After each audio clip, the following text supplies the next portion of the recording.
Hi, my name is Camden Mayhall, and my speech is about the biggest challenge I've ever had to face, and I'm still facing it. So some people say that planning is necessary to success. However, I feel like my biggest blessing has come in the midst of not planning at all. On May 13th, I took a test that changed my life forever. I never once thought that the positive sign was gonna pop up on the pregnancy test I took, but it did, and my baby girl was in the plans, even if I didn't plan for her at all.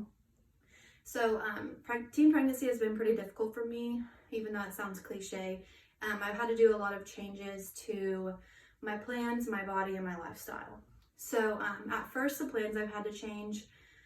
Last December, me and my best friends decided that it would be just an adventure to move down to Edmond and finish our schooling at UCO. So of course, we started apartment hunting, and in March, we got approved for our first apartment. And Edmond moving here was like the only thing on our mind. So we started shopping and saving, and everything was perfect. So fast forward to May 13th again, when I find out I'm pregnant. So I tell my boyfriend, and of course we're freaking out because I'm 19 and he was 20 at the time. And it's just a lot to take on at that age.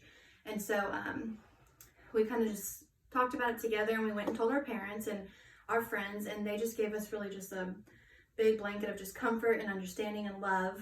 And so we had a decision to make. Were we gonna move down to Edmond and do our schooling here, or were we gonna stay in Tulsa and just finish at TCC?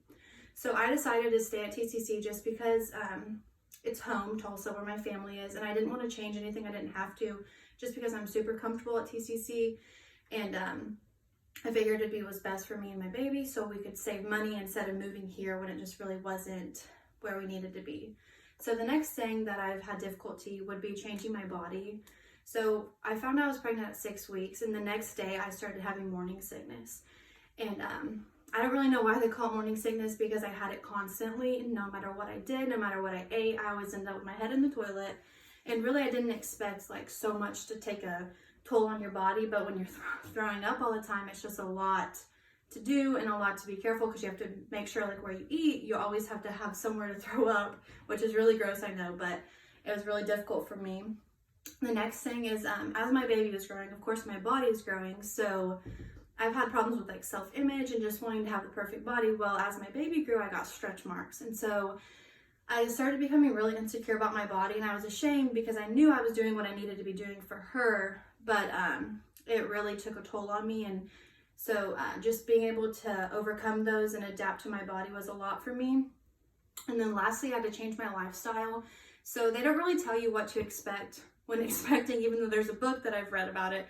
So I really wasn't a healthy eater, so I had to make sure I was eating right all the time, drinking plenty of water, counting my caffeine, and then they add a prenatal. Well, then I start getting really bad leg cramps, so I have to add an iron pill, and then they just tell you, make sure you sleep, sleep, sleep.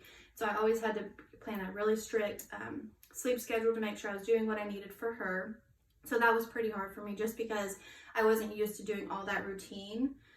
So overall, it's been really hard and difficult, but it's also been some of my proudest moments, just because like now I can feel her kick, and it's really amazing just knowing that something so perfect is growing inside of you.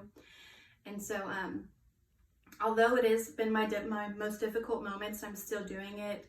I wouldn't change anything, and I'm really excited to see where me and my baby's future go in January. So thank you for listening.